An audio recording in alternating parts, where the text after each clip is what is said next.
and welcome to the second event of this year's HotelPlanner.com PGA EuroPro Tour season. This week we are in the beautiful Surrey countryside for the IFX International Championship here at Burhill Golf Club.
Welcome to the programme and the stunning clubhouse here at Burhill. It dates back to the 1700s and is absolutely steeped in history. Now, there are two courses here, the old and the new, and it's the latter that will host the 168 golfers in this week's IFX International Championship. We've got lots to look forward to over the next couple of hours, so here's what's coming up on the show. Golf clubs. Got 14 in there. Absolutely perfect.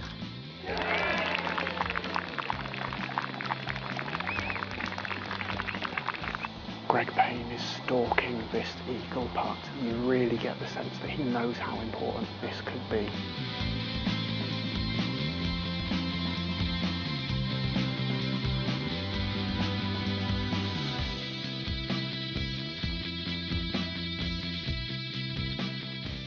But first, let's take a look back at the season opener at Frilford Heath and the PDC Golf Championship.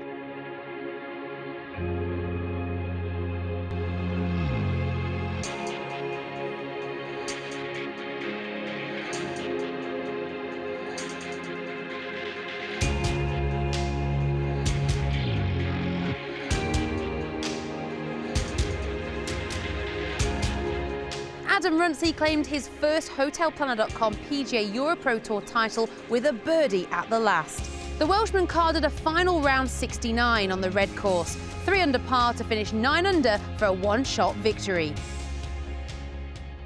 The new course is a remarkable championship course which opened back in 2001. Its long, fast greens are well protected by some strategic bunkering, not to mention a few water hazards, including the River Mole, which meanders its way through the 7,000-yard course. Now, the par 3 18th is the feature hole, played over the River Mole and in front of the clubhouse. It can jangle even some of the most experienced golfers. The players setting the pace this week are Greg Payne, who had a great start to life on the EuroPro Tour when he turned professional in 2013. But after a disappointing 2015, Greg will be looking to kickstart this season with a maiden EuroPro win on a course he knows well. I'm in this position because of playing aggressive, so I'm going to go out today and play aggressive. Once you've made a couple of putts, you see them go in, you're like, ah, okay, this is nice, and then you have confidence for the next few. If you start missing a few early, you can sort of question yourself out there a little bit, but you know, I putted really well, and I putted nicely yesterday as well. So. Chris Lloyd, who is fresh from a 6-month break from the game, looks to mark his return with a win. Physically, I feel absolutely fine. I've got no injury worries at all, but more importantly, mentally, I'm playing golf with a completely different mindset. It's more about controlling my emotions on the golf course for me and just not putting too much pressure on it, and like I say, just trying to enjoy it. man Luke Goddard, who was a EuroPro graduate in 2011 but fell off the Challenge Tour at the end of 2014. The winner's prize today of £10,000 would be a huge step in him returning to Europe's leading second-tier tour. I think if you can win out here, you can win on Challenge Tour. I'd say the depth of players on Challenge Tour is probably better, but the top end is, you know, there's not a lot in it, to be honest. At -5, McCullen, Colgate and Thomas Anderson. 4 off the lead are Story, Haley and Baines. At 8 under, we have Richard Edgington, and at -9, Luke Goddard. Also at -9, Chris Lloyd, and at -10, Greg Payne. Well, it's a gorgeous sunny day here at Burhill. However, the wind has just begun to pick up as we head into the final round. So let's get straight to the action and hand you over now to your commentators. Thanks very much. The final round of the IFX International Championship, 2 matching 9s of 36, and I'm delighted to be joined here by Gary Alice for this final round. All very tightly packed, Gary.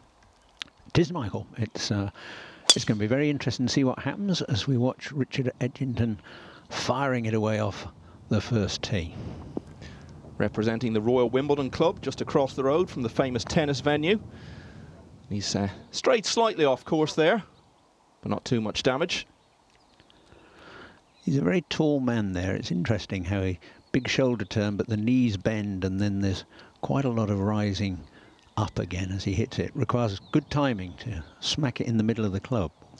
So he's 2 off the lead. This man, Luke Goddard, just 1 behind going into the final round. Going with the iron off the tee.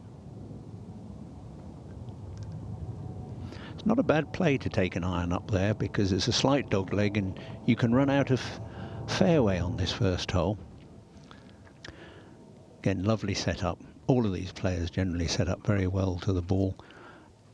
Big shoulder turn, weight shift, driving back to the left foot. A little bit of spinning of the left foot there as he hits through the ball, but just to clear the left side out of the way. And that 3 iron was able to find the opening fairway, and this is an approach to the first.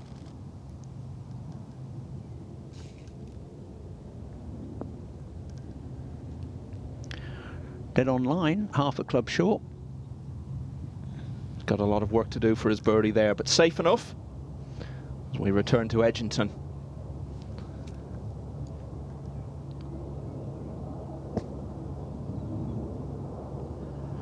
And a real big whip through there. We couldn't see the ball, but not sure if the lie was required so much body English, but a good result.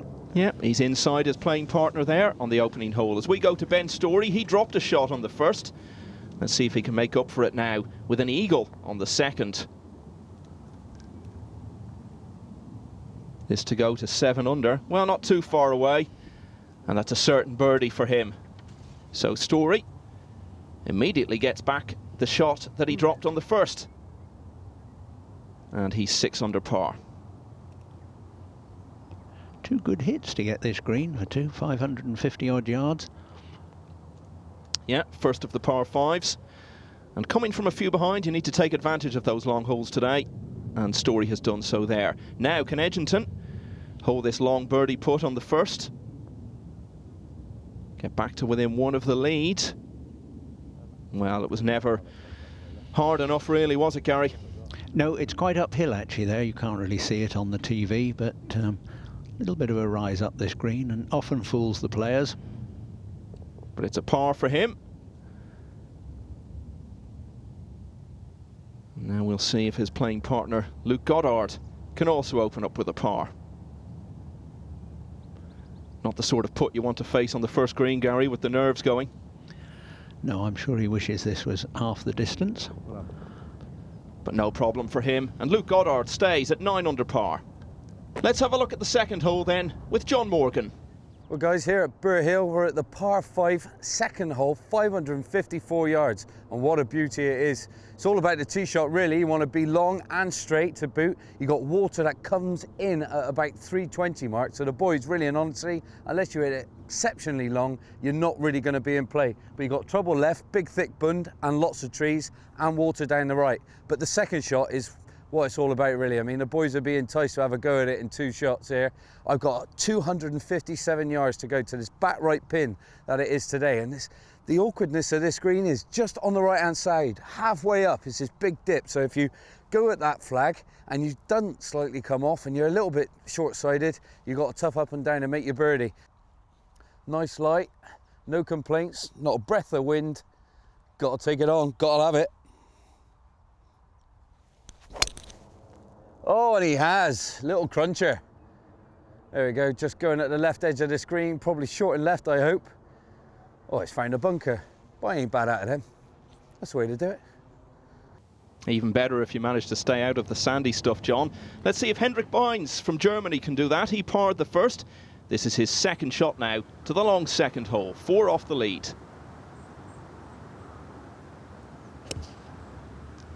Good contact there from the slim German. Yeah, it wasn't a great start to the week for him. He shot 81 in the Pro-Am, but he's really turned it round in the tournament proper, giving himself an outside chance for an eagle there at the second hole. As we go back to the first, and our leader, Greg Payne.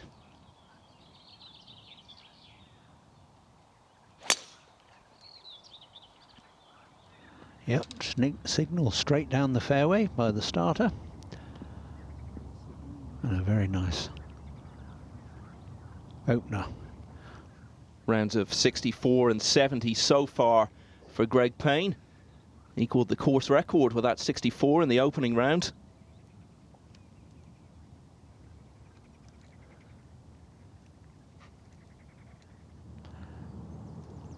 As we return to Hendrik Bynes, his eagle putt at the second. Oh, he's given it a chance, he's given it a chance, he's holed it. And that takes him to 8 under par, right into contention. Yes, an eagle certainly livens up the scorecard, and it'll bring a smile to his face. Yeah, and great to get it so early on in the round. Let's go back then to Payne. Just a bit fortunate here, he's skipped down the dry fairway, and being left-handed, if the ball had been a yard nearer the camera, he might have found it very difficult to stand by that bunker. Oh dear, he's overclubbed there, and that's in a nasty spot up against that thick collar of rough. And really not what you want to do starting out as leader. Chris Lloyd then, with his approach to the first. He's 9 under, 1 behind Payne. Could have done with just a little bit more, would have run down towards the cup, Gary. Yeah, it would, but you can see here, kept his weight on his left side, broke the wrists early. Obviously a thick lie looking at that dust and grass. Always very difficult in the spring with the grass, with the seed heads coming up. Makes it very tough to drive through the grass, but good shot. And he's on 9 under, so is Luke Goddard, and here's his drive at the long second.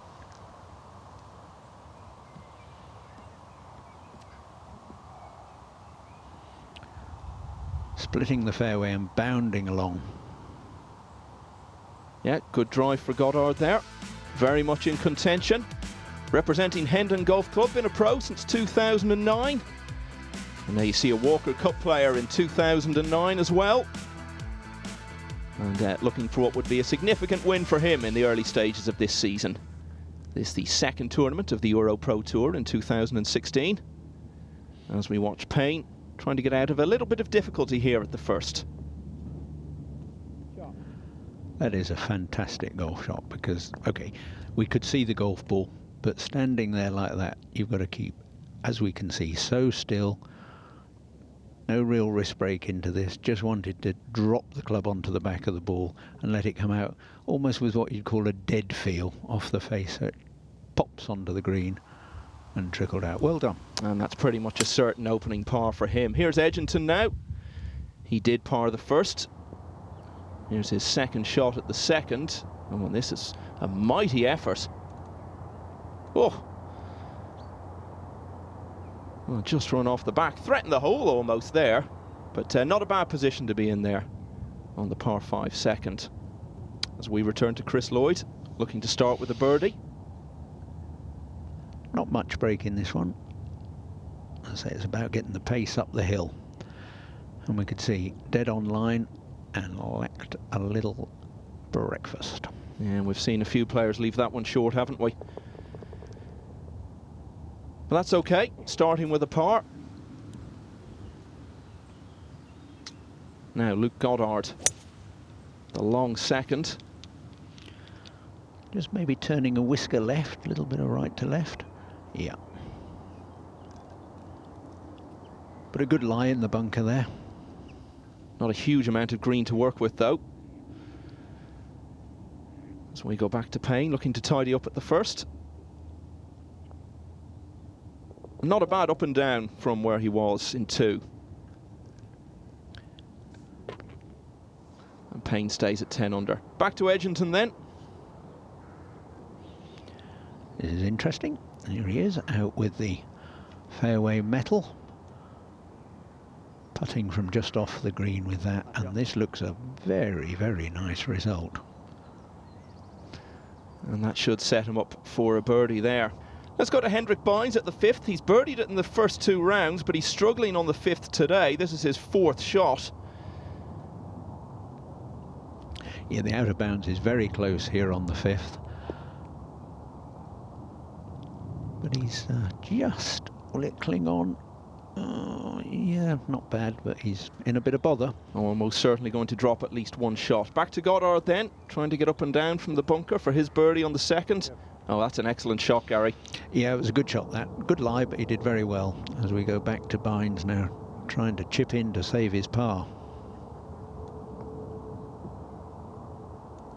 He had an eagle on the first of the par 5s, that's the 2nd hole. But a different story on this par 5. Still got a little bit of work to do for his par there. As we go back to Goddard, can he complete the up and down?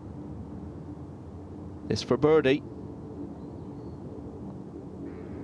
And at 10 under par, he's now tied for the lead.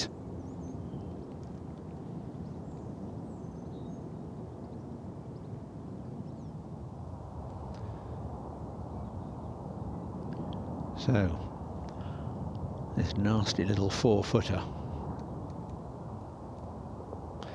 So he makes his bogey there, and I guess that could have been a good bit worse given the position he was in.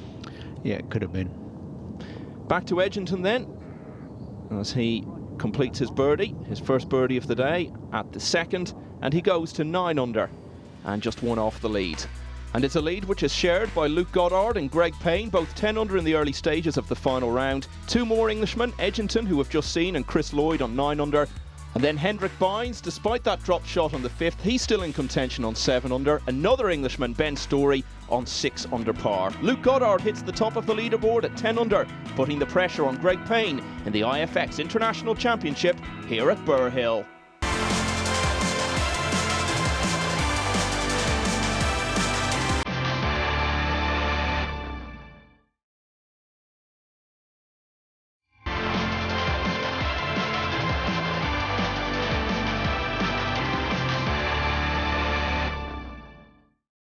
Welcome back to the IFX International Championship here at Burhill Golf Club. Now, one man who knows all about life on the tour is Johnny Morgan. So let's join him now as he takes us through his pre-tournament routine. Everyone has a different routine. Me, personally, 2 shots with every club, and off I go. It's that simple, really. Sometimes you get to the range, sometimes it's not happening. But once you step onto the golf course on the first tee, all the bad swings go out your brain. You get focused and in the zone, and it all happens.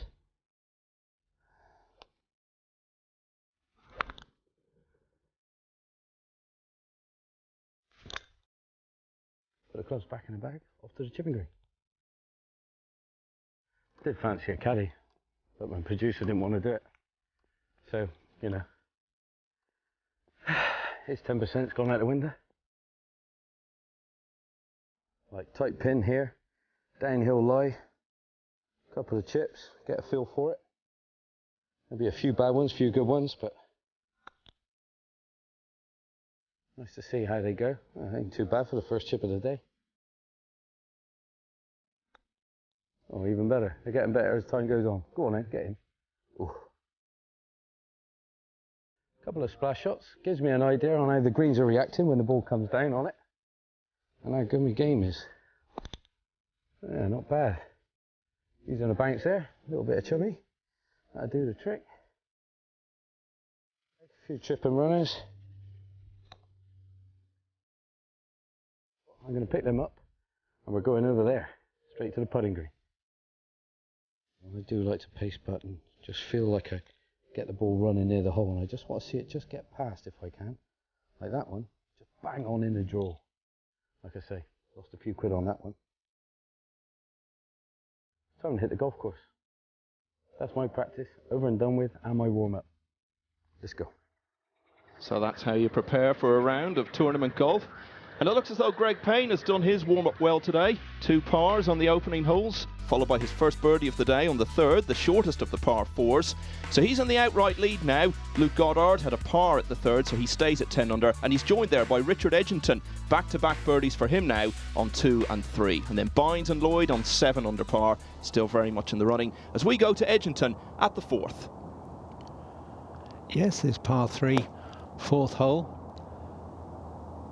Going in there with a middle iron, probably a 5-iron today, I would think. And a very good result, absolutely pin high, 15 feet for his birdie putt. And that would be a hat-trick of birdies if he could make that one. So a fast start to the round for Edgington. Here's Goddard then, also at the 4th.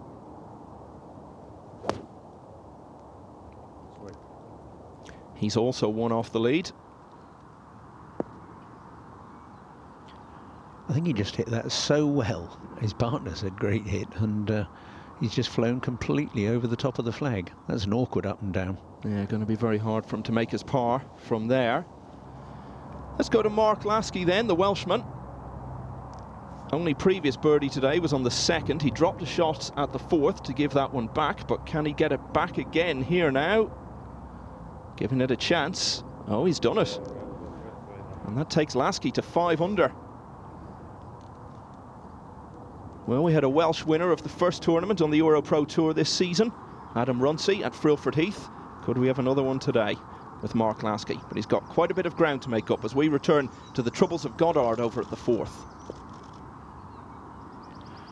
Pretty good. Yeah, I have to say that's a pretty good effort from that thicker grass. There's quite a rise up to the back of that green, as you could see, and probably as good as he could hope for. Hendrik Bynes from Germany. Eagle on the 2nd, dropped a shot at the 5th though. So he's 1 under for his round today. That's a splendid shot, that really is. Perfect clubbing. Attractive hole, that 7th with the water. Yeah, fine approach there. Now Edgington trying to make it 3 birdies in a row. And this would take him into a tie for the lead. Never a good sign when you see them walking after it like that, Gary. No, he knew the moment it had come off the bat that it was always just a bit right, and if there was going to be any break, it was left to right. So once it set off right, it was never coming back. Now, let's go to Luke Goddard. This would be a good up and down if he could complete it from where he was. This to stay within 1 of the lead. Oh, not to be. So Goddard goes back to 9 under. And a bit unfortunate there. He did strike his tee shot quite well. It was just one of those things that happens in golf, and you can't legislate really for things like that. He absolutely flushed the tee shot and dropped a shot. Payne after his birdie at the 3rd. Here he is on the 4th.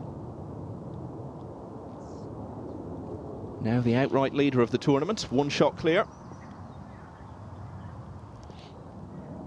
A bit wayward, giving it a big tweak down to his right-hand side. And he's going to have work to do for his par there as well.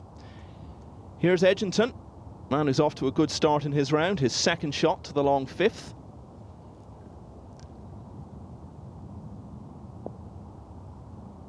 Oh, nice hop forward there. I must say he's striking the ball very well over these opening holes. And a good chance of picking something up there. And indeed, he may even go into a tie for the lead, given Payne's problems here at the 4th. Yeah, little bunt forward there from Payne. Didn't quite land it on the green. It's not going to run out to the hole, I don't think. And a long par putt for him. Let's go to our on-course reporter, Kit Alexander. Chris Halley and Hendrik Bynes have both knocked it in really close here on the 7th. Great opportunities for birdie. Bynes has made a really fast start with an eagle already on the card. For Halley, it's not been quite so plain sailing. He'll need a birdie here to regain the momentum. big putts coming up for both players. So let's see this birdie putt for Bynes then on the 7th.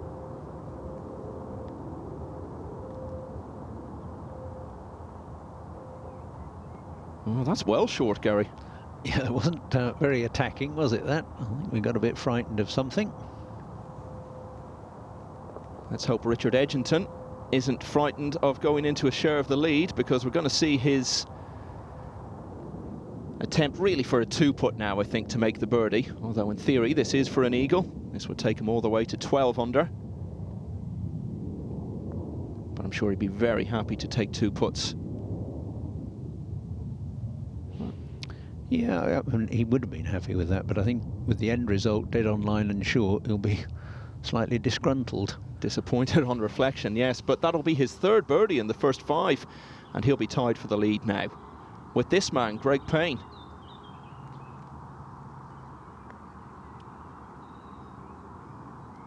Oh, and no sooner does Edgington go into a share of the lead than he gets it outright, because that's Greg Payne's first dropped shot of the day, and he goes back to 10 under.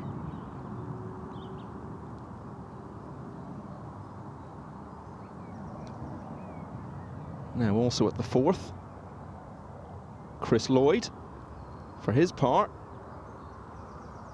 Oh, nicely done. Keeps him at 7 under, and 4 behind the new leader, Richard Edgington. And there you see it, Goddard at 9 under, Bynes and Lloyd at 7 under, all still very much in the running.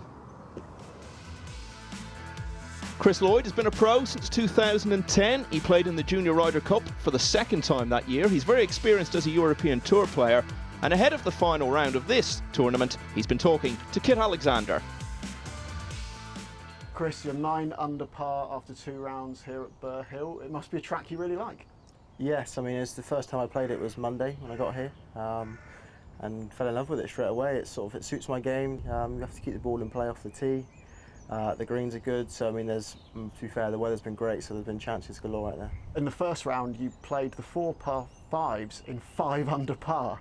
Is that something that's key around here, making those numbers on the par 5s? Yeah, I mean, pretty much 95% of the par 5s are gettable in 2. So if you get the tee shot away, you really do have to take advantage of those. I mean, the first day, like you say, I was 5 under par for those 4 par 5s. So that certainly helped the scorecard. What can you draw upon from those Challenge and European Tour experiences that you can apply today? I haven't played a lot of golf in the last 6 or 7 months, so for me, I'm just having fun being back out on a golf course. As you'd say, you took 6 months off over winter without touching a club at all. What prompted that? I just needed a break, refresh the body, refresh the mind. I'd struggled with injuries ever since I turned professional. Mentally, I wasn't in a very good place. Like I said, I just needed some time away. 6 months, no golf clubs touched. Went away on a couple of holidays, did a bit of work for a couple of friends over the winter, and straight back at it. I feel absolutely fine. I've got no injury worries at all, but more importantly, mentally, I'm playing golf with a completely different mindset. It's more about controlling my emotions on the golf course for me, and just not putting too much pressure on it. And like I say, just trying to enjoy it. You had a really good amateur and junior career. Played in the 2008 and 2010 Junior Ryder Cups, and you played against a certain Jordan Spieth in one of those. Yes, I did. I actually played against him in both. The first time in America, I played against him in the singles, and then 2 years after, I played him in I think it was the mixed better ball.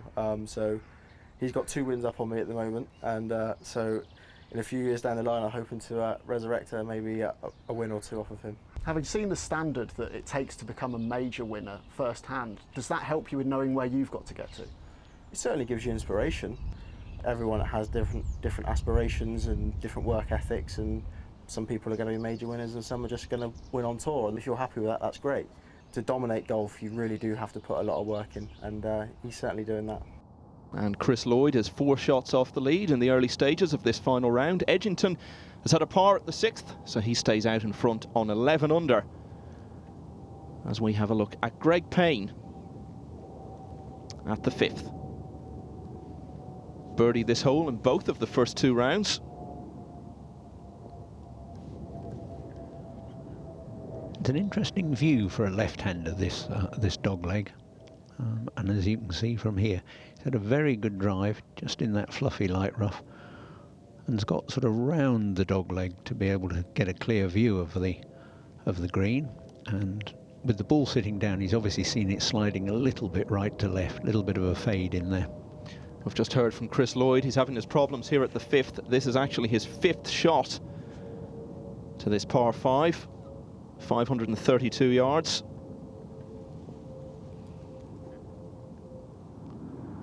And his troubles don't look to be over there just yet.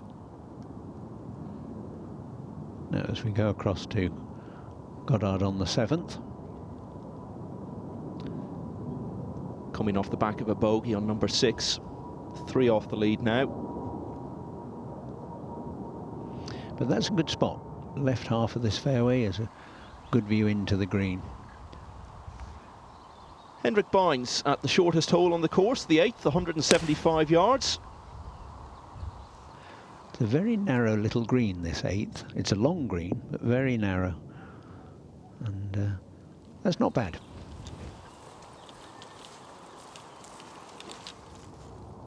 We return to Payne at the 5th, looking to get up and down for his birdie here.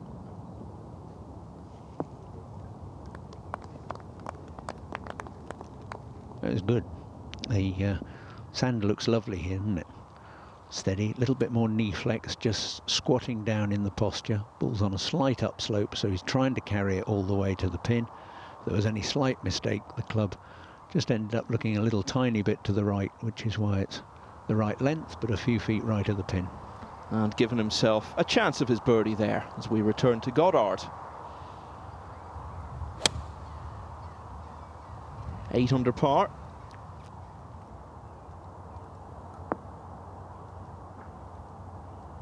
Yeah, nice shot. Got a good contact, stop quickly. Slide uphill putt for his birdie. The outright leader, Richard Edgington, at the 7th. 3 under for his round so far today. That's looking a fair way left. I don't know what's happening here. Well, you called it right, Gary. So he's got a bit of work to do there. And this is Lloyd, who's having all sorts of problems at the 5th.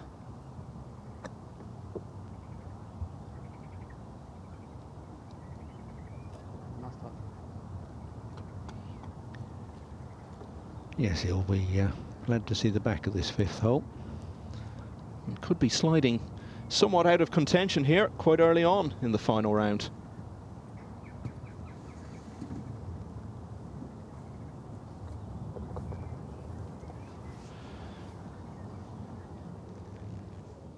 Hendrik Bynes, this at the short 8th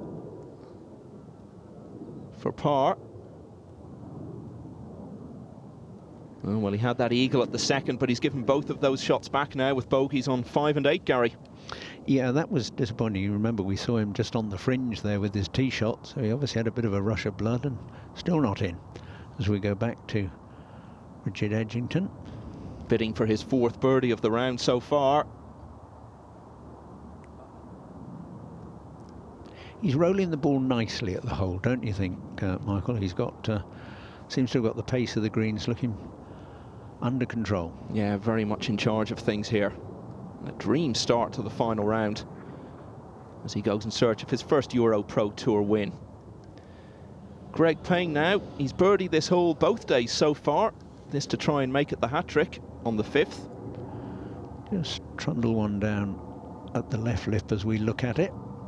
Yeah, just got it too straight, and there you see the result.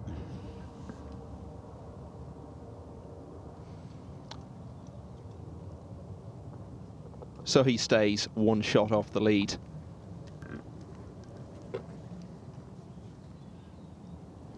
Bynes just looking to tidy up here at the 8th. Shouldn't have too much trouble with this one. And back to 6 under for him. Now 5 shots off the lead.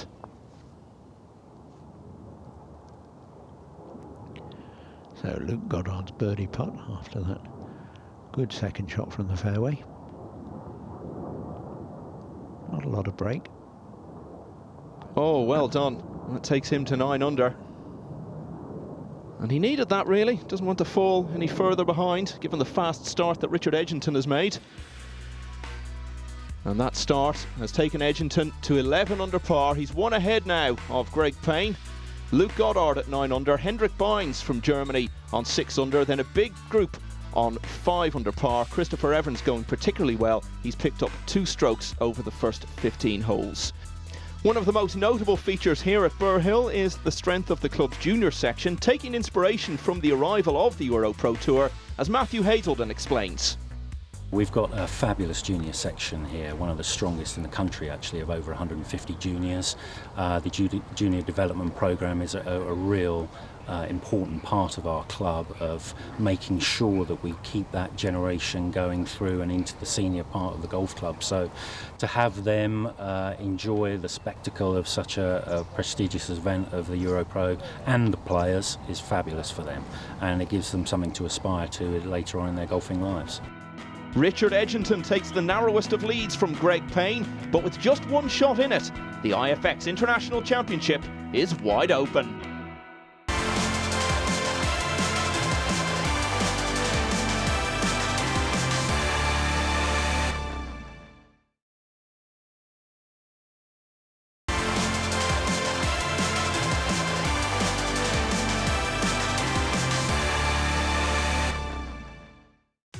Welcome back to the second event in the EuroPro Tour of 2016. Plenty to build on for these young players who have a handful of early season victories by past graduates to inspire them. Among them Gary King, who won his maiden Challenge Tour title at the Montecchia Open in Italy with an impressive birdie on the final hole.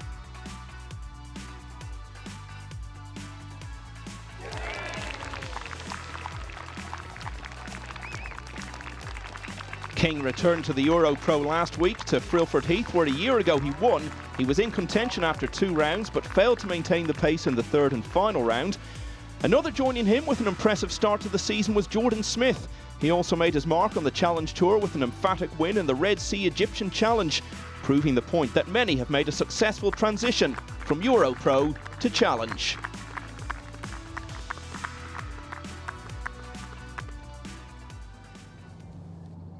And back on the EuroPro Tour, we're with Luke Goddard, who's 2 off the lead as he tees off at the short 8th.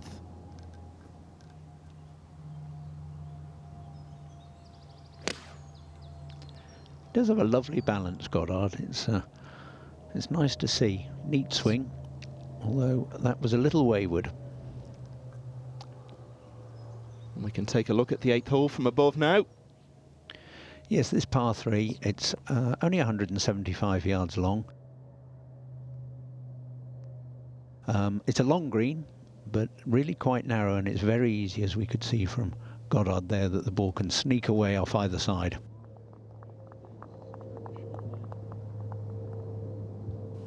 Now also on the 8th, Edginton. Still holding on to that 1-shot lead.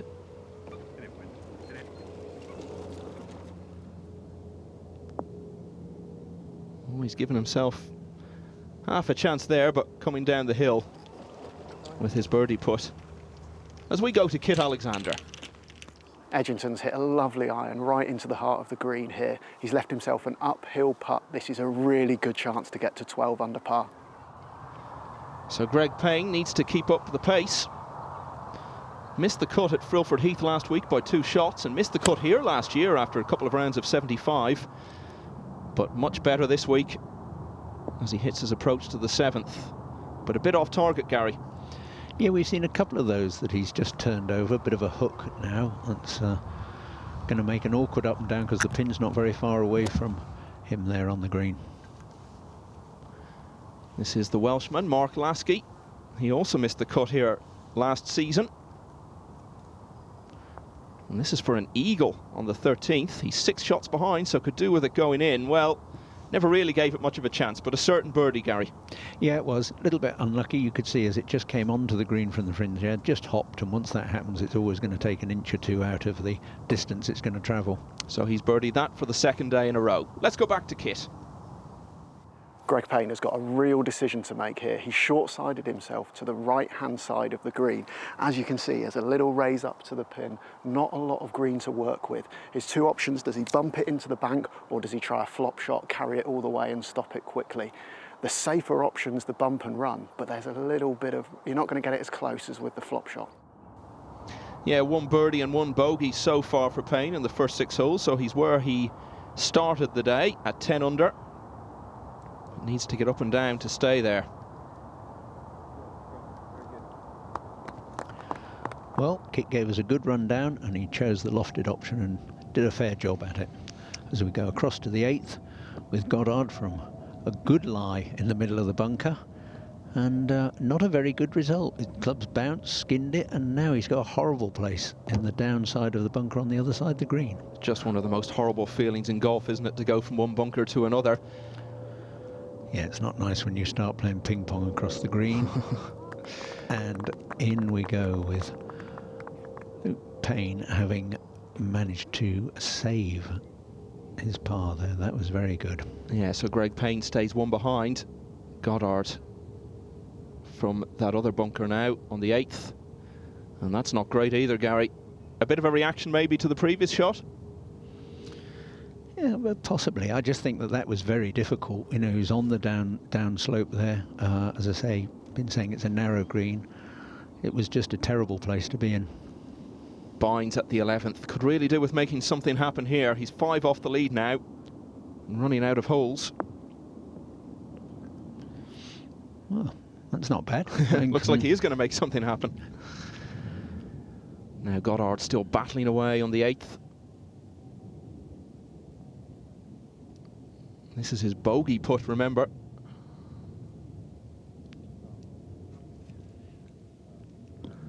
Yes, he'll be very, very frustrated there on probably one of the easier holes on the course. To walk off with a 5 on this par 3 is really hurts. And he's falling well behind now, back to 7 under. And there you can see how he feels about that. Really good approach from Bynes at the 11th, as we saw. Should finish it up here. And that's his first birdie of the day, although we did, of course, have an eagle on the 2nd. And Bynes gets to 7 under. 4 shots behind this man. Yes, and here he is with this birdie putt, slightly uphill. Maybe just a whisker from the left. Oh, really nice, wasn't it? Good work. He's 4 under for the day and 2 shots clear of the field now. As you can see there, Edginton goes to 12 under. 10 holes to go.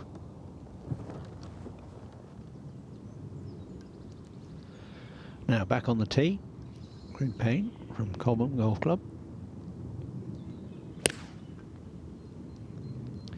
Just missed out on the Tour Championship by less than £400 last season.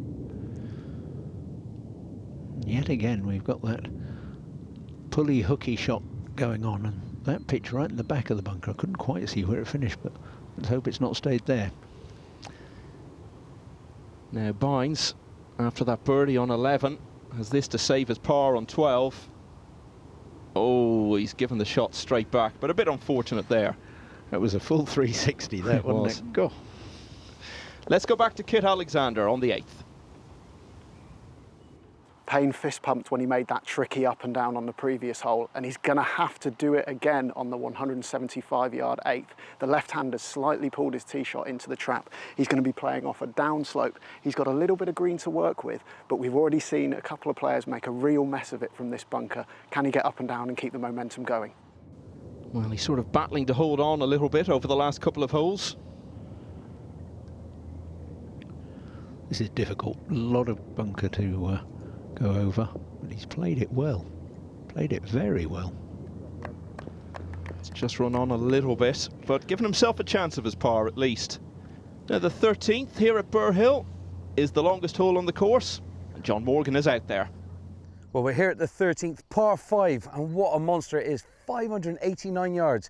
Can you be unlucky? It is got the 13 written on it, and it is stroke index 1 on the card, so it is playing the hardest hole on the golf course, but we'll wait and see. But what you have in front of you is 250 to carry a bunker on the left-hand side, 300 on the right-hand side. There's another bunker, but it's just dead flat from start to finish, and it's everything you got in the bag. I got this big dog here. I got to absolutely munch it, find the fairway, and then I got to munch it again and try and find the green if I want to get there in 2. But let's give it a dabble. Right then, tree, looking at right edge of this green, that's in the far distance. This tree's about 80 yards, 100 yards shy. That's my perfect target. Get in the zone, get fired up, and have it.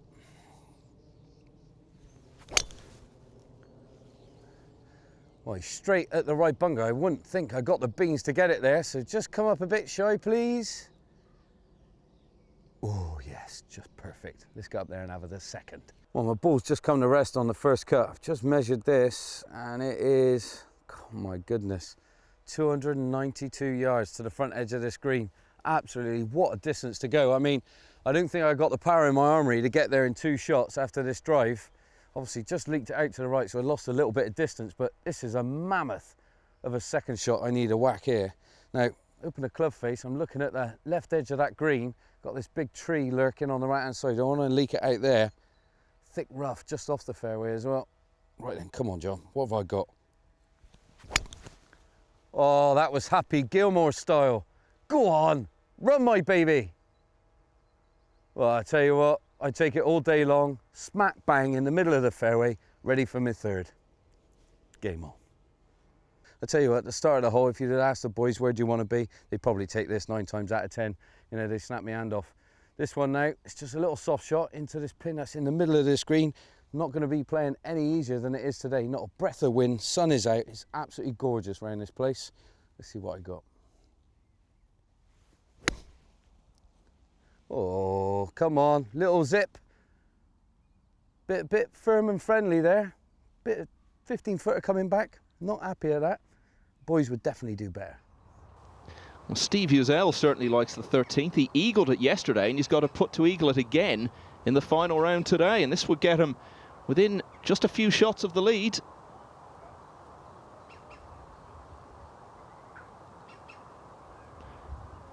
Not quite to be, but he's played it in 3 under for the last 2 rounds now, so Uzel 6 under par. Bynes has given his tee shot the full beans here on the par 5 13th. It's downwind and it's reachable in 2. There's just 260 yards into the flag now. It's a fairway wood for these guys. If he can get up on the green in 2, it's an eagle opportunity. At the very least, a 2-putt for a stress-free birdie. And he could do with that after dropping a shot on the 12th.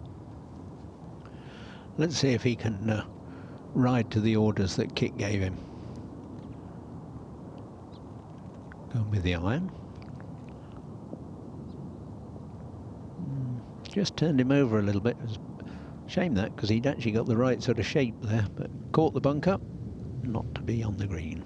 Bynes, who played himself into contention with a 67 in the 2nd round. Now here's Payne for his par at the 8th. Following that very awkward bunker shot, can he salvage the damage? No, and that's not dead either. Yeah, he had a birdie at the 3rd, but he's now given a couple of shots back since then. Now we see Steve Uzel, who seems to be on a bit of a roll. And another birdie.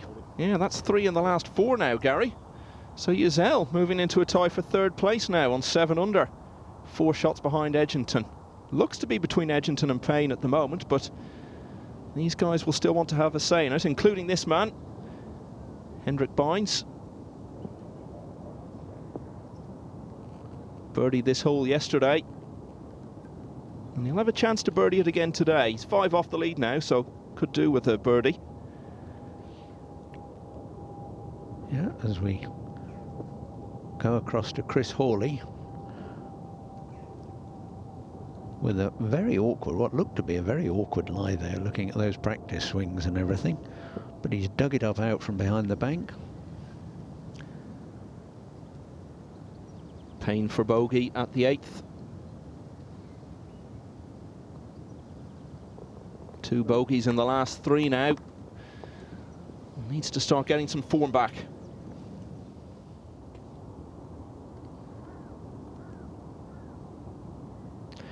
We saw Bynes' bunker shot, which was good. It just released a little bit.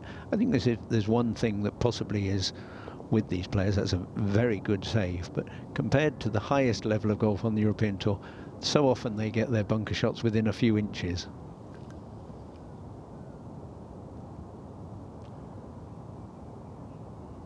And this also for birdie. Oh, judged perfectly there.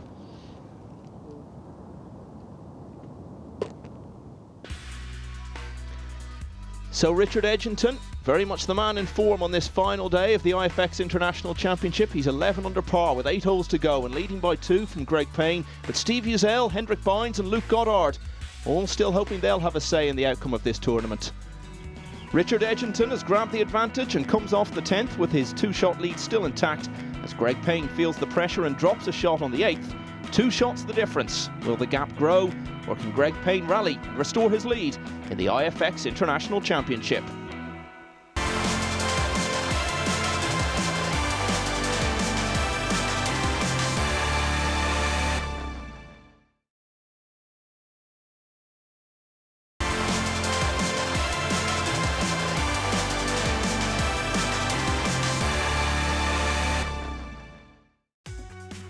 Welcome back to the IFX International Championship at Burhill in Surrey as we turn for home in the final round in this second event of the EuroPro Tour 2016 season.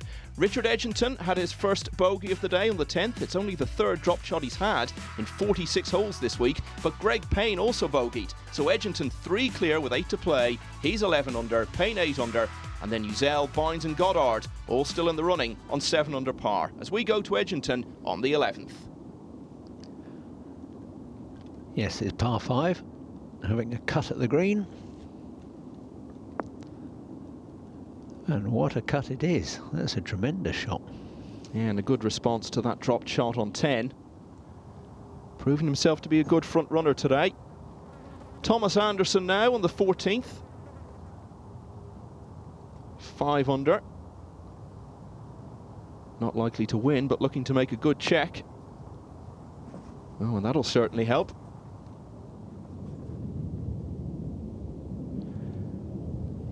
Oh, this looks a bit of hay that Woodhead's found himself in here, only just off the first cut.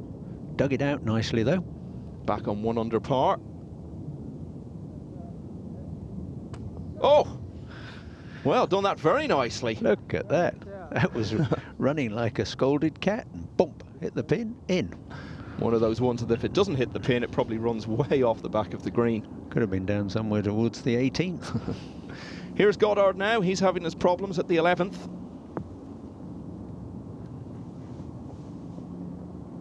And he will have that to save his par.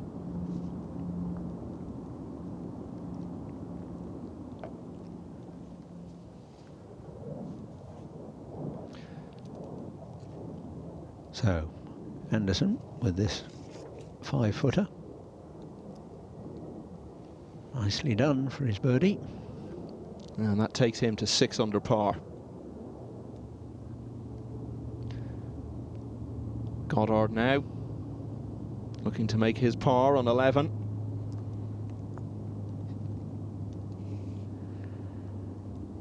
Yes, it's all sort of dribbled through his fingers, a bit like trying to hold on to sand when you're in the beat. Oh dear, and that's that, you know, when you lose the head and you start to get hurried, we've seen it many times, but just makes you look very, very foolish when you lose concentration. And, you know, it's shades of Ernie Els at Augusta this year, Gary. Yeah, they were. Now this is Mark Lasky, 5 shots behind. Had a good season last year, finished 9th in the race to Desert Springs. And should make a birdie there on 16. So, Edgington for his birdie to get back that shot he just dropped. Bit tentative really, wasn't it? Yeah, it was. Not easy when partner's having all sorts of trouble.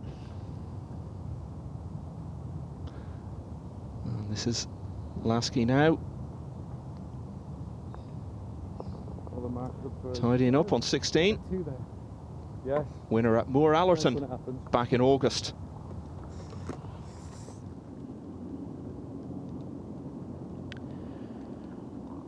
Over to Greg Payne with his 3rd shot. Yeah, he's birdied this hole in both rounds so far. Could do with another one today. He's 3 off the lead and giving himself a bit of a chance there. So Edgington's tee shot. That's par 3 12th. It's the longest of the par 3s on this course, just a few yards under 200. I've got to say, I've been impressed. He's managed his game very well today, and he's really hit some good straight shots. I'd say there's quite a lot of movement. He's a very tall man, Edgington, but there's a lot of down and then up movements, but he's delivered the club, timed the shots very well, and he's getting his reward today. Yeah, looks like he feels he belongs at the top of the leaderboard. Now, can Steve Uzzell make it 3 birdies in a row here at the 15th? We saw him birdie 13 and 14, not to be there. That should be a safe par, though. Payne with probably just an outside chance of a birdie, although he'd love this one to go in. And it's trying. Oh, it has gone in, you know. That was a good read. Yeah, and he's birdied this hole in all 3 rounds now. Battling hard to stay in contention, looks very determined. Little fist pump on the putter head there. And Bates not far from here, been a pro for a few years and winner of European Tour Qualifying School Stage 1 back in 2014. And Kit Alexander caught up with the overnight leader Greg Payne ahead of the final round to judge his mood and motivation. Greg, you're leading on 10 under par after a sublime 64 in the opening round, tying the course record. What did you do so well out there? I was aggressive all day. I was really aggressive all day. That was the game plan going out. There was not much wind. The pins were quite accessible. The greens were fantastic. So I just said to myself, why not attack everything and just see what happens? And I putted well. And, you know, once you make a few birdies, you sort of get on a roll and, you know, you get into the round, and that was it, you know. 8 under came in, and I was very happy with that. I'm in this position because of playing aggressive, so I'm going to go out today and play aggressive. Not going to change anything. Burhill is a course you know pretty well. You live quite close by. Yep. Is that an advantage today? I think it is a little bit for me. It is, and you know, it's kept me a little bit calmer being at home as well. And I got the family out, brother on the bag, which is nice. You know, it's all really good. And you had to get onto the tour this year by going through Q School again, which you've not done for a couple of years. How did that affect your mindset coming into the season? That if anything, that pumped me up more, because last year wasn't great. It was a little bit of a blip, but I worked very, very hard this winter. And I use it as fuel to just motivate me more. And yeah, I got the job done, and here we are. You're a left-hander, Greg, so do you think that favours you around this course? I think you have to play the shape of shot, because normally around here it's very, very firm. So for me, I like to fade the ball, which does make the ball react a little bit softer on the greens. If you draw it, it's an aggressive shape. It can work either way. It's a tough one. I'm really not sure. The greens are rolling really pure this week. Is it going to come down to a putting contest, or is there more to it than that? I think there's more to it than that, because I think you have to find the fairways, because if you can't find the fairway, then you can't really be aggressive to the pin. You can't get it close enough to hold the putts. You can hold some from distance, but I think today will be a low-scoring day. You'll see a lot of guys making a run from the middle of the pack, so you have to find the fairway to start with, I would think. So. And this is the man he's chasing, the man they're all chasing, Richard Edgington. Birdied the previous par 3 back on the 8th, but hasn't birdied this par 3.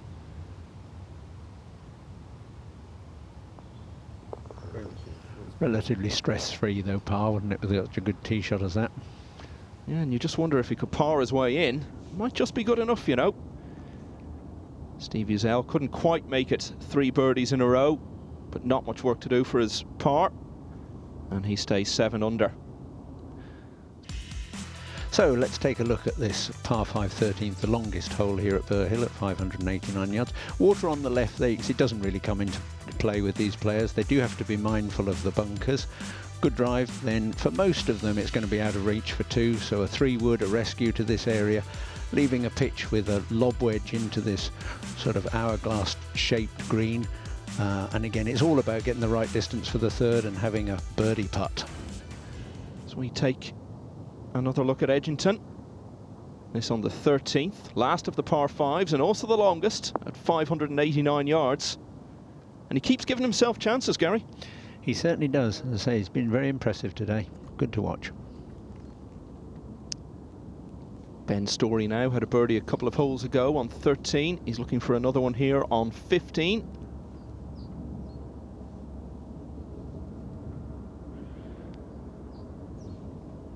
Never really looked to be going in, so he will stay at 6 under.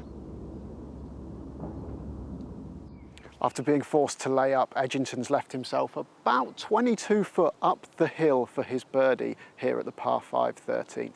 We've seen him hole some really good putts, and the important thing is on these slick greens, he has been leaving himself below the hole so he can be aggressive. And he hasn't had a birdie since the 8th, so could do with this one going in to put a bit more daylight between himself and the field. It's head just a little bit uphill, maybe a fraction of movement from the left. It's not going to get there, so we're not going to find out. I think steady is the word to describe the way he's handling this back nine so far. Yes, he's not been in this position for a while, and he is managing his game very well. Well, 359 yards this 14th hole, and what a par 4 it is. Risk and reward, people might say. I tell you what, leave the driver in the bag. Don't even look at it. Don't even look at the 3-wood either. You just want to get around that 230, 240 mark, smack bang where I am right now. And all it's going to leave you in is about 104, 105 yards to a green which is well acceptable, and you could get it close and probably get your putt for a birdie. Definitely an opportunity round here at Burhill at the 14th to take it on. But it's such a tight landing area and it's everything. So driver, keep that one away. Just chuck it out the bag. Don't use it. Now this pin is tucked on the right hand side. A few little swales if you miss this green, but with a short club in your hand, you shouldn't be doing that, should you? Should be just Daniel Dart taking a flag out and see this baby back up close. Well, I tell you what, go on my son, fly like the wind, fly like the wind. Don't spin. He's all right, he's dancing, he's putting. Birdie time. Will it be birdie time for Chris Hawley on the 14th? He's 5 under, looking to make a good check early on in the season, coming off a birdie on 13. Well, he certainly put his tee shot pretty much exactly where John Morgan told us he needed to be. But the whole body language doesn't suggest that that's a very good shot. No, he's not happy at all. Man who lost that epic playoff to Hayden McCullen at Prince's back in September on the 6th extra hole. Steve Uzel, 3 under for his back nine so far, 3 birdies, the rest pars. Here he is on 16. Not the desired result there. No. Henrik Bynes nipped it off, ball turf. Looking for back-to-back birdies, and he's got a chance.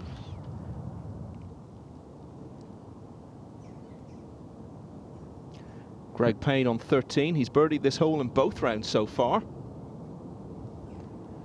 He told us the game plan was to stay as aggressive as he possibly could.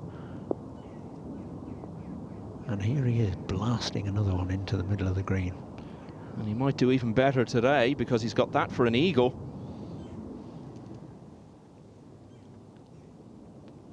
I'm always very impressed how athletic these young players are. I think sometimes they do have to be a bit careful not to overtrain because, you know, they tend to pick up the odd injury, which back in the day I'm not sure that pro golfers did get the same injuries.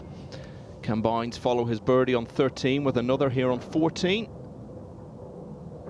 Well, not quite. Probably too far back to win, but of course it's all about getting as high up as you can, getting prize money and earning those crucial points in the race to Desert Springs.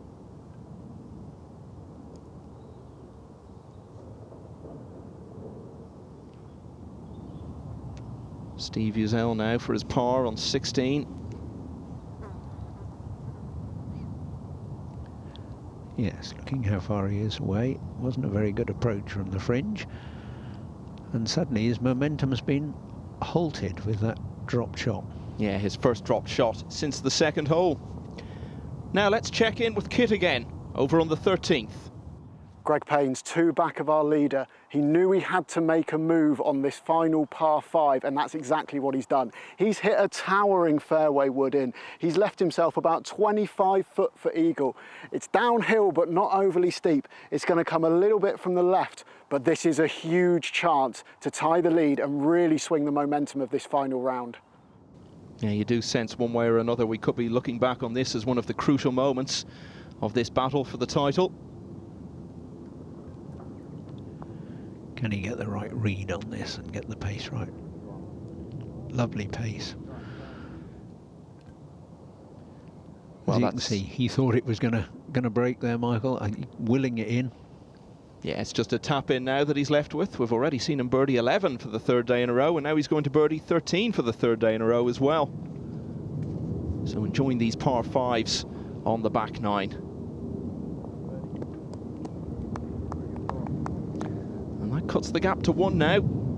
Edginton at 11 under, Payne at 10. And really, you have to think it's almost certainly between those two now.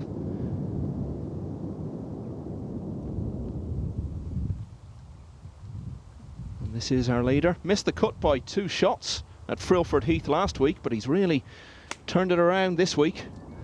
That big mop of hair flowing on the follow through, and every shot just adds a bit of drama to it all. He's hitting some fantastic approach shots, Gary. Oh yes, no, he's really struck the ball very well, found the middle of the club, doing well. Ben Story looking for a good finish to his round here. He's on 16. 343 yards. Oh, he's really gone for it, hasn't he? That's a big hit. You know, it's doable, but you've got to avoid a couple of big trees in the fairway. That's very good. 15, Bynes from the fringe with the putter.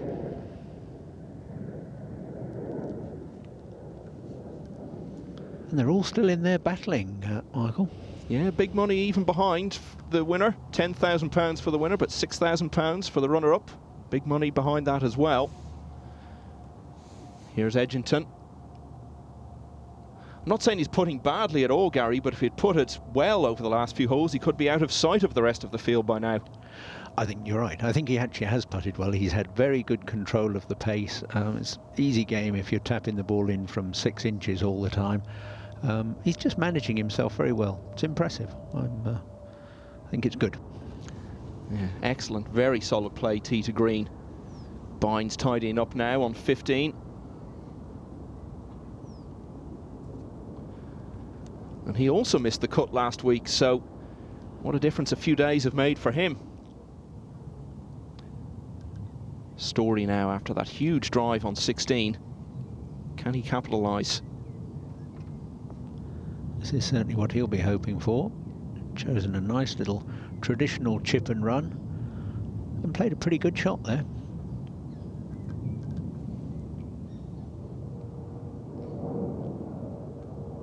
Now Payne having his problems on 14.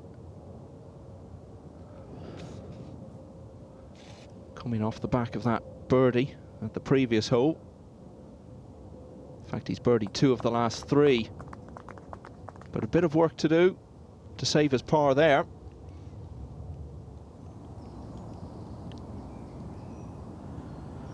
So, after Story's good chip, can he roll this one in? Very little break on this. Oh, just in the side door. So taking full advantage of that really long drive he hit, Story goes to 7 under.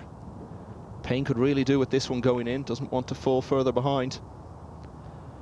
I think he was a bit lucky to actually have this chance of saving par, really, because he was lucky not to go in the water hazard over there. But he'll be cross with himself there, because this really is not a hole that you're looking at to bogey.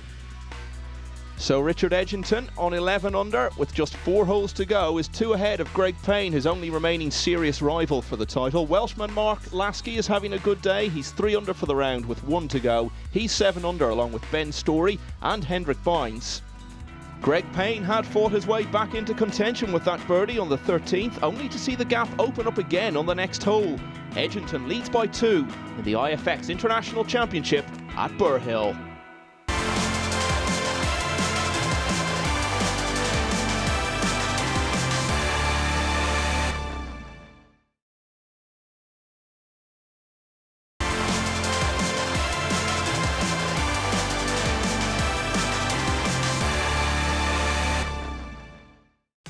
Welcome back to Burhill and the final round of the IFX International Championship. Plenty of challenges and opportunities on this course, and as the leaders approach the tail end of the tournament, John Morgan takes a closer look at the par 4 16th.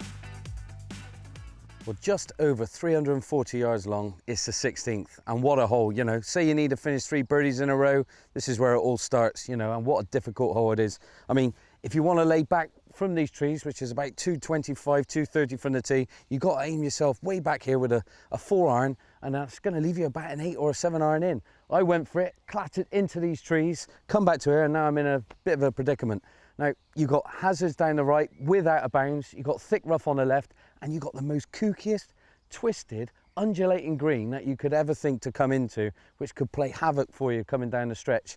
Now, I'm looking at this, I'm thinking, well, safe play, might be through the left with a little bit of a fade, run it on, but that pin tucked on the left-hand side is going to play havoc, especially if I wanted to finish birdie, birdie, birdie. So I'm going to take it round this one, bend it in front of the last tree there on the right-hand side and try and scull it up on there and try and get it as close as I can. So I'm going to give it a go. I've got no more than probably about 110 yards. I've got 7-iron. I'm going to hood it a little bit to entice me to get the ball a little bit lower and to get the ball bending from right to left. So I'm just painting a picture for myself, so it's giving me confidence.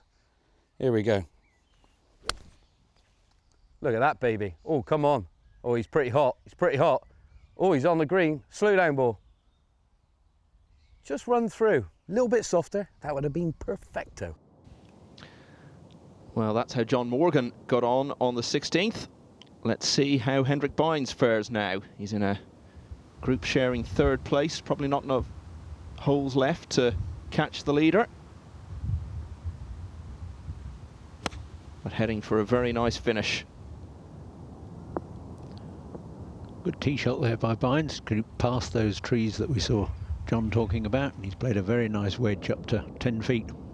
And here's a sentence we've said a lot over the last few holes: Edginton with a birdie putt. Hasn't made any of them on the last few holes, been very steady. It's been enough to keep him out in front so far. But this could stretch his lead to 3.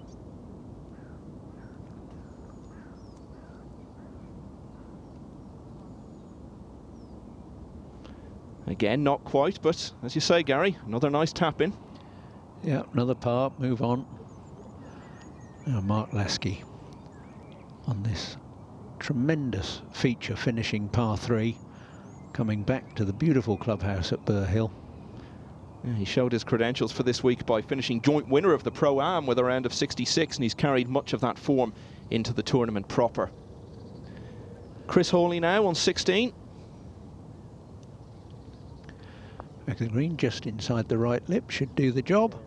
And it gets there, so 6 under now for Chris Hawley. And that board will obviously be changed in just a moment as we return to Greg Payne. 2 behind. This would have that deficit.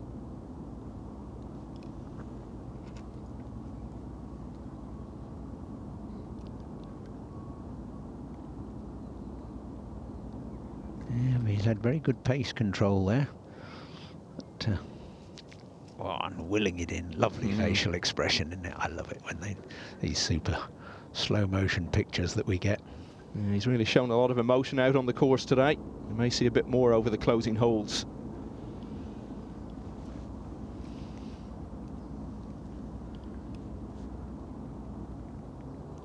Mark Lasky for a birdie on 18.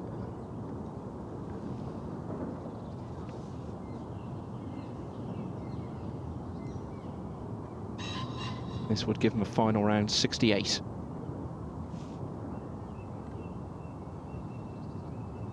Well, it will be a 69 instead, but he had a top 10 finish at Frilford Heath last week, finished in a share of 8th place. He's going to finish a few places higher today.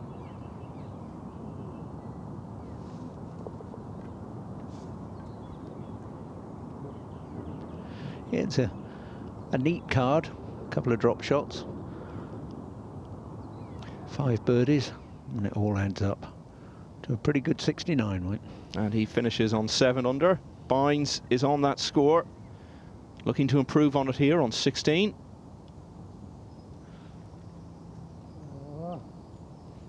And you can hear he's a bit frustrated with that. As I mentioned earlier, shot 81 in the Pro-Am, so got to be pleased with how he's found his game again in the few days since then. The short par 4 16th is an excellent opportunity for a birdie. Our leader, Edgington, has just 83 yards in, downwind to the pin. This is a really good chance to make another birdie and extend his lead to 3 shots with just 2 holes to play. So let's see how Edgington does now on 16, closing in on victory. Remember, he's not won on the EuroPro Tour before, so this will be a big moment for him if he can finish the job.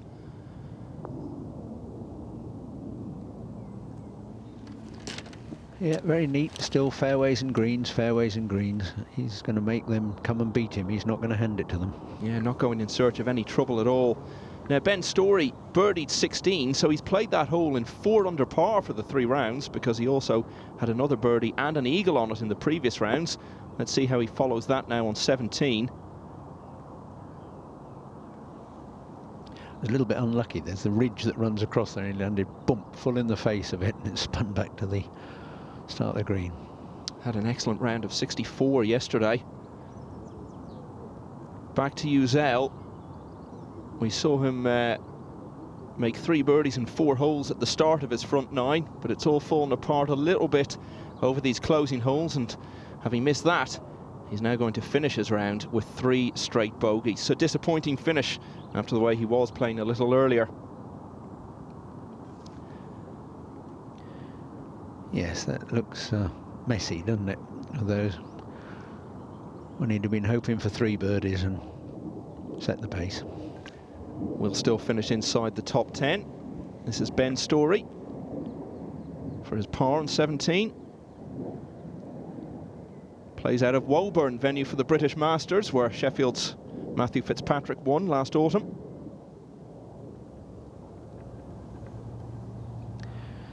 Now Richard Edgington. Up the hill, again about the pace, but I think he'll still be looking at 2 putts. But we mustn't get edgy and a bit timid on it, because the last thing he wants is to suddenly start leaving himself 3-footers. Yeah, doesn't want to become Richard Edgy Edgington. Been a professional golfer for just over 20 years now. Represents the Royal Wimbledon Golf Club in London. And ahead of the final round, he spoke to Kit Alexander. Richard, you're 8 under par, just 2 shots off the lead. What's been the key to your good performance this week? I guess just not thinking about too much. I'm literally just been going at every flag. And if you drive it well around here, which I have been, just it gives you quite a few chances. What are your expectations for today's final round? I'm just going to go out there and just just try and hit as many greens as I can, give myself some good chances. And to be honest with you, I mean, I've been playing this tour for so long. I'm only really thinking about the win. You know, I'm not worried about top 5 or top 10. I'm just going to go out there and just give it everything and see what happens. As you say, you've been around on the tour for a while. What's particularly clicked this week to get in the leaderboard? I don't really know. Putting's always been a bad part of my game, but yeah, I seem to be putting okay. I like the greens around here. You know, they're good speed, rolling really well. They are quite hard to read, but yeah, no, I seem to be putting okay so far. So I think that's been the key to.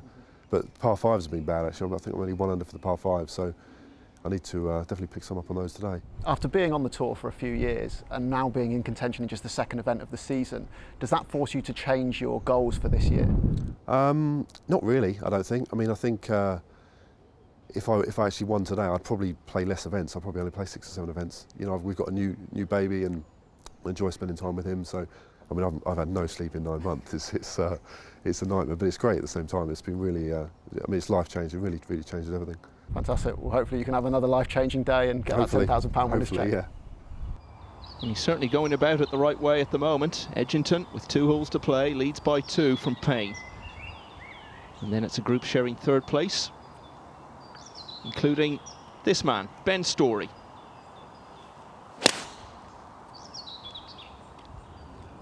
Neat, compact swing, on its way. Oof. From his end, that would have looked wonderful, because that's gone straight over the top of the flagstick, but sadly over the green as well. Yeah, tied 18th last week, going to finish much higher this time. Another man at 7 under, Hendrik Bynes.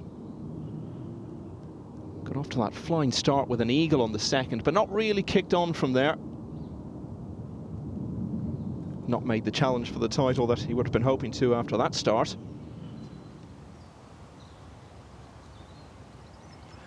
Payne on the 16th tee. Needs to make something happen.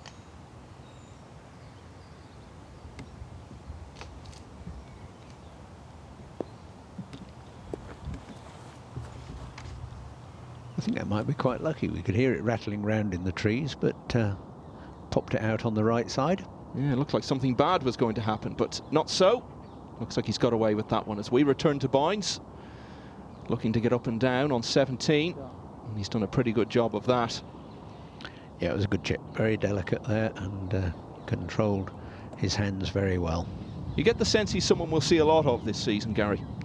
Yeah, I think so. He looks a good player. Here's another good player, Chris Hawley, also on the 17th. Awkward putt there, ball right up against the longer grass, and it's very difficult to get a clean contact with the putter there, but even more difficult to chip, so just an unfortunate miss in the wrong place. And he's left with a tricky one for his par.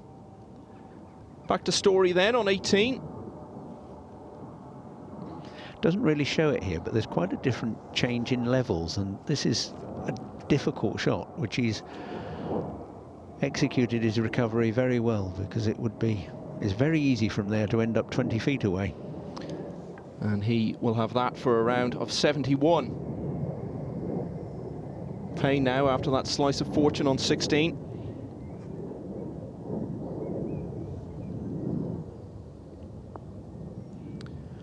A little bit more release, climb up the hill. Yep, pretty good. Yeah, and you feel that's the sort of putt he's going to need to make now if he's to have a chance of catching Richard Edgington.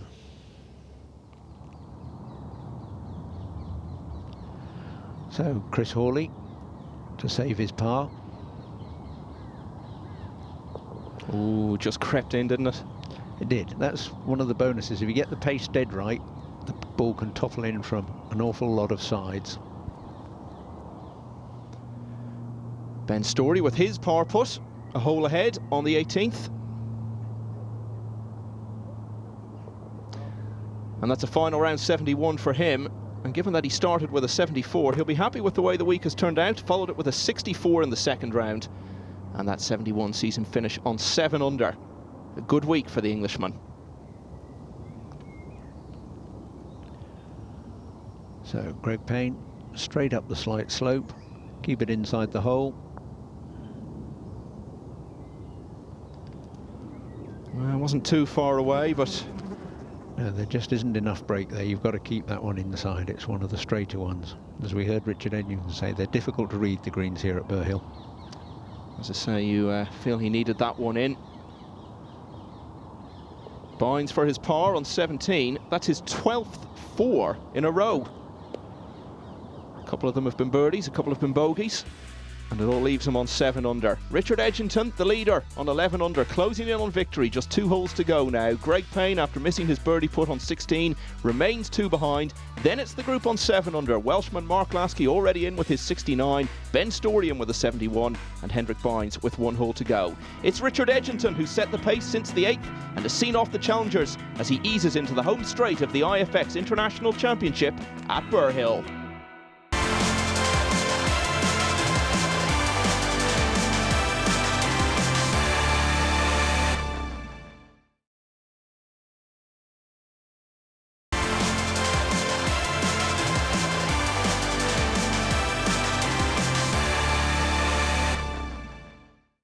Welcome back to the 2016 HotelPlanner.com PGA EuroPro Tour. We're here in Surrey at Burhill Golf Club, and currently Edgington is leading by 2.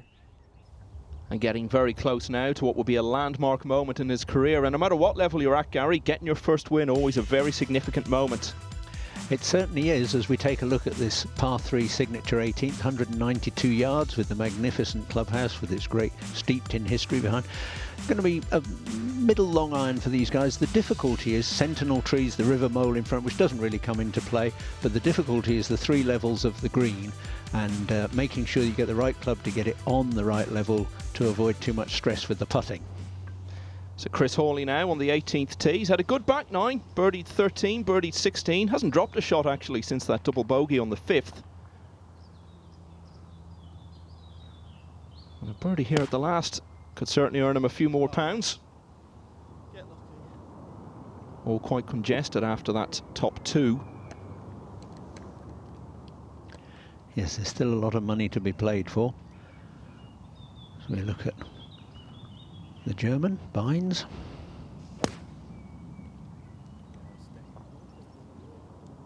Watching a little anxiously. Yeah, but it'll cling on, I think, just to the left edge of the green. It's on the right level, but a long putt. Richard Edgington, a model of consistency so far in this back nine. Did drop a shot on 10, but all power since then. And if he can keep that going, you have to think it would probably be good enough. Oh, but he's got work to do for his par here, Gary. Yes, he has. A very tough hole, the 17th. A small green, playing in with quite a long club. But I think that's okay. He's got enough green to work with. The lie looked quite good. Back on the tee at 17, Payne after that missed birdie opportunity at the 16th. Can he finish birdie and at least get to where Edgington is now at 11 under?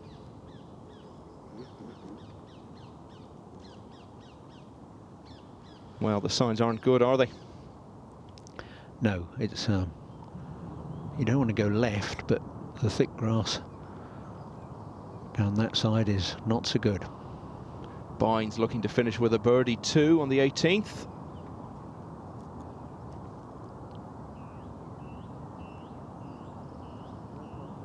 And not quite able to do it, but that should be a closing par. And a good week for the man from Germany.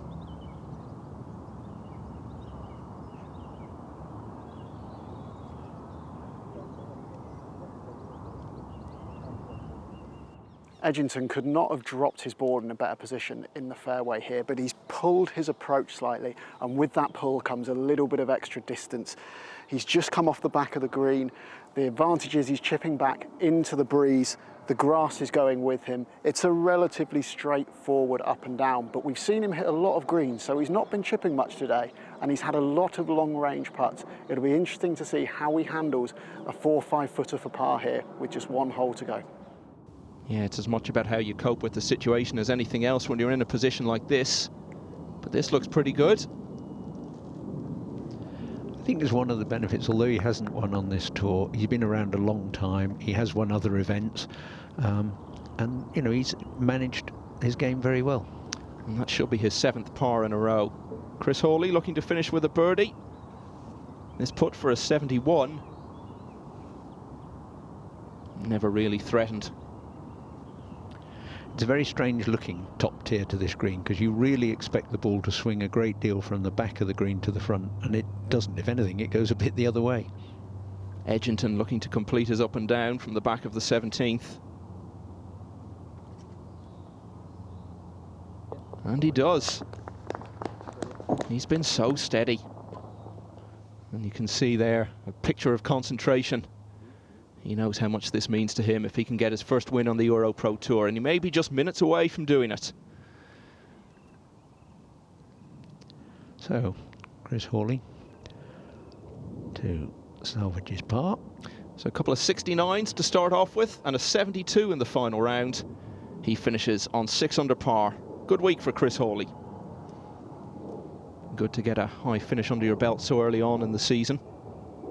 This man's going to do the same, Hendrik Bynes. He's had 12 4s in a row. He'd love to finish with a 3. And indeed he has. So, a couple of 71s with a 67 in between. And Bynes finishes the week on 7 under par.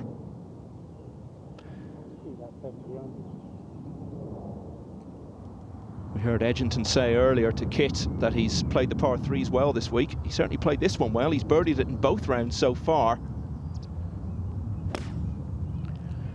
Interesting how he sees the shot here, because he's teed up right on the left side of the tee. He said in his biog that he favours a draw, and again, you need to go left to avoid hitting that sentinel tree halfway up the hole. So he's drawn it into the green very well, although it's just a whisker long, but good. So, as you can see from here, he's allowed to do that as long as the ball's inside the tee markers, aiming at the middle of the clubhouse.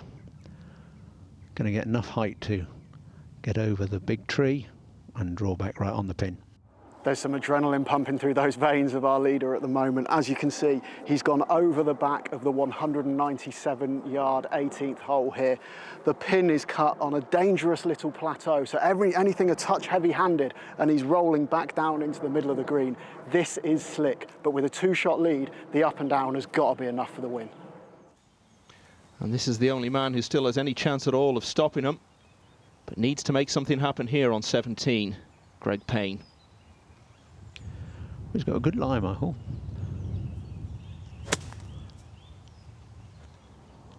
That sounded as though he got a pretty fair contact. Not a bad outcome, really. Yeah, it's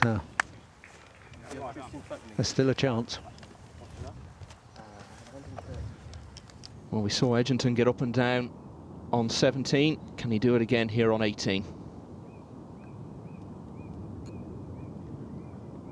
Local members all looking on there, seeing whether Richard Edgington can close out this championship. And if he does go on to win, as looks very likely now, he's closed it out very impressively, handled the situation very well. Back to Payne, needs this one to go in. Yeah, this is a must. He'll need another birdie on the last, even if he does make this one, assuming Edginton tidies up for his par. Oh, he gave it a good go, didn't he, Gary? He did. I thought that was going to take the necessary. And it looks as though he's going to be left needing a hole-in-one on the last. That would be some way to force a playoff, wouldn't it? It would. I wonder how many times that's happened. I'm guessing never.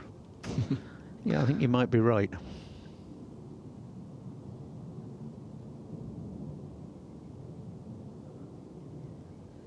Must have happened sometime, surely, in the history of the game. I remember Colin Montgomery coming to a par 3 final hole in the English Open back in '94 at the Forest of Arden, needing a birdie to win by 1, and he did it. But finishing with a hole-in-one to make a playoff or win a title would be quite something. Edginton doesn't need to do anything like that, and that's almost certainly going to be good enough. 66, 70 and 69 in the final round. He's finished with 8 pars, and Edginton posts a total of 11 under, which is almost certainly going to see him win his first EuroPro Tour event. Well, rather nonchalant the way he knocked that in, wasn't it? Very good. Like he's done it a million times, winning out here on this tour. So quite simply, this has to go in. 192 yards.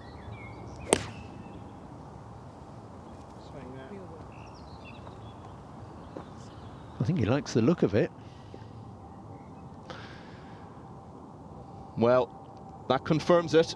Greg Payne needed a miracle on the last. He hasn't got it. And Richard Edginton is the winner of the IFX International Championship. And Payne should take second place. Only needs a bogey 4 to do that. Our winner looked a bit bemused there, I thought. Well, he's been waiting a long time, hasn't he? Been a pro since 1995.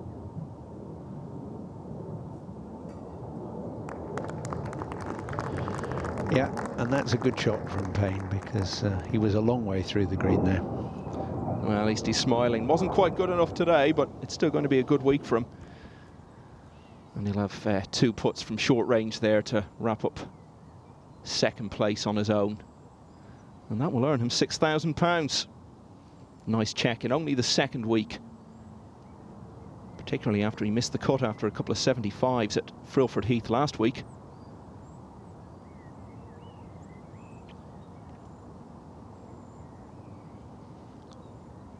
Nicely done. Started with that magnificent 64 in the opening round, followed it with a 70. 73 today, bit of a disappointment for him. But on 9 under, Greg Payne secures a runner-up finish behind our winner, Richard Edginton.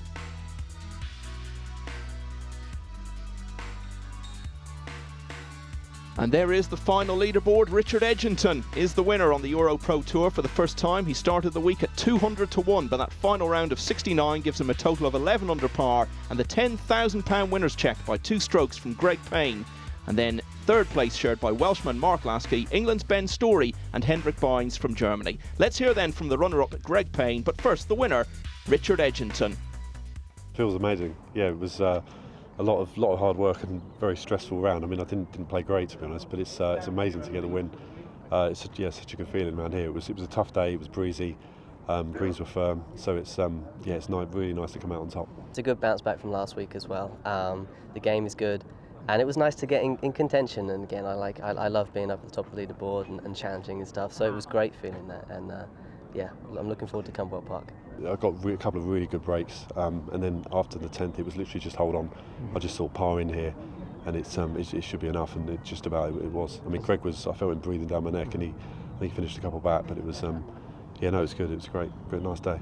Well, it's a fantastic result for Richard Edgington, finishing at 11 under par here at Burhill Golf Club. That's sadly all we've got time for today, but make sure you join us next time when we'll be at Camberwell Park. I'll see you then.